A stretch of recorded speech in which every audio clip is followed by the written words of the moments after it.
of success.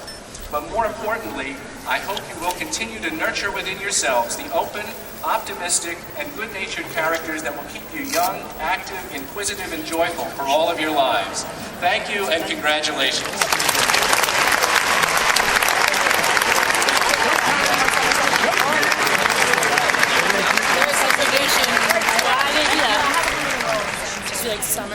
I'd now like to introduce our student speaker, Justin Pines.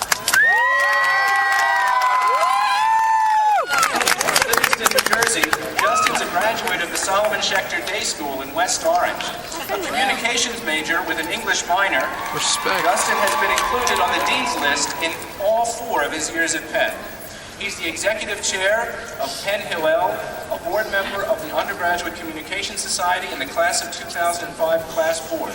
He'll enter Harvard Law School in the fall of '06. And during the next few minutes, you'll realize why he was selected to be this year's student speaker. Please welcome Justin Pines.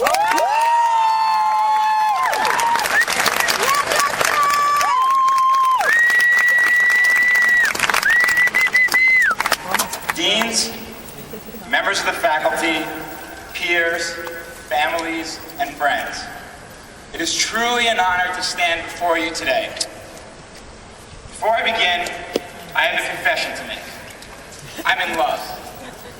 Yep, I said it. I'm in love. You're probably thinking, this is graduation. Who is this guy? And why the heck is he telling us about his love life? Or you're thinking, I know Justin. What in the world is he talking about?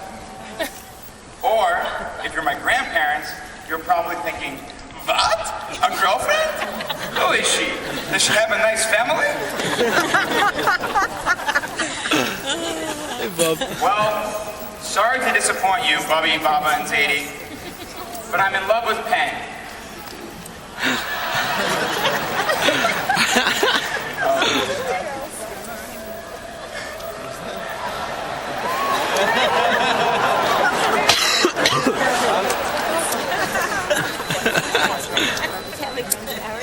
When we first got involved, I told my buddies it was purely physical. I was using her and would never get emotionally attached. She was just another lady friend along the way. But it happened, and I'm smitten. It all started the summer before senior year of high school. I decided to enroll in a class called English 88, American Poetry. Through the Penn Advanced Online Learning Program with Penn undergrads and alumni. Every Tuesday night, when all the students would meet in the chat room with the contagiously curious Dr. Alec Bilrice, something truly special would happen. From the first class on, the experience transcended my traditional understanding of a classroom. While our backgrounds sparked diverse interpretations of the poems, there was one unifying quality that everyone possessed, and that was a passion for pursuing knowledge for its own sake. I have found this trait in almost every one of you I've encountered in the college, be it in an actual classroom setting, or in a dining hall, or at a frat party.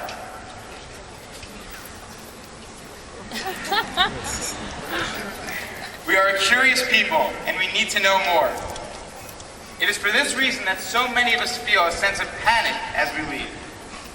For as we know, despite the many amazing courses and professors and peers we have encountered, there are still so many classes that we want to take, still so many things that we want to know. It is this uncontrollable yearning, this love of learning and knowledge, which characterizes the college, that first turned me on to Penn. When I finally did arrive, about a year later, my second date with Penn, I was a combination of nervous and excited. Would we be able to rekindle the sparks? On the morning of September 11th, 2001, our 4th day of class as freshmen, one of my hallmates knocked on my door and told me to turn on the television. I'll never forget what it was like to be in the quad that day. Away from home, many of us for the first time, who could have anticipated that our first test of our ability to persevere in college would not be a messy roommate, or a failed midterm, or a senior boy who seemed so nice when you first met.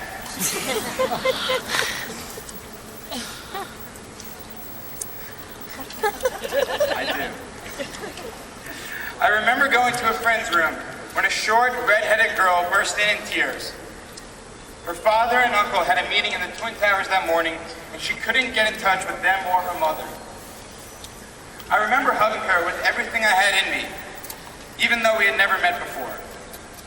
I remember countless others, comforting strangers, sharing cell phones, doing anything they could to help each other through this horrific experience.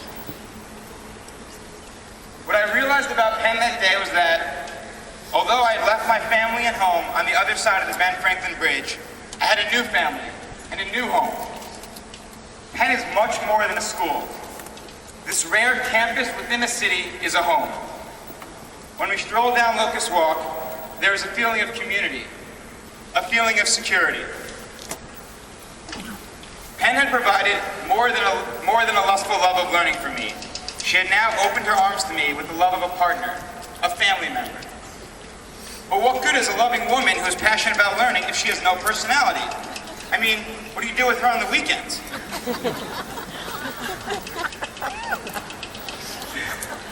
What stands out to me about students in the college is that we have lots of personality. We work hard, but we also play hard.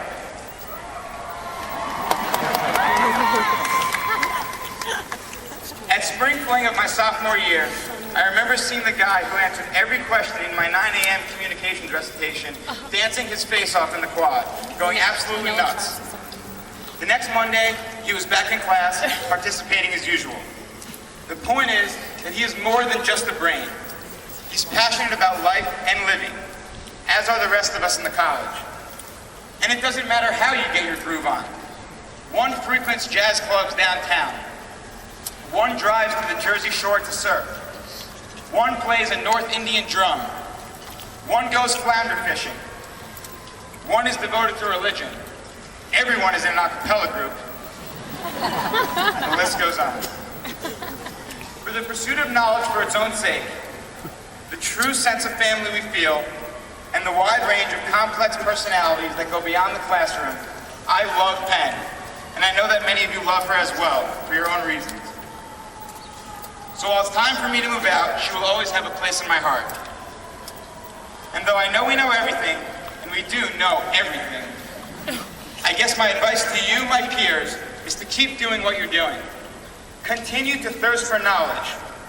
Continue to be a member of this Penn family and take that sense of community wherever you go. And keep coming at life with everything you have and loving every minute of it. Thank you.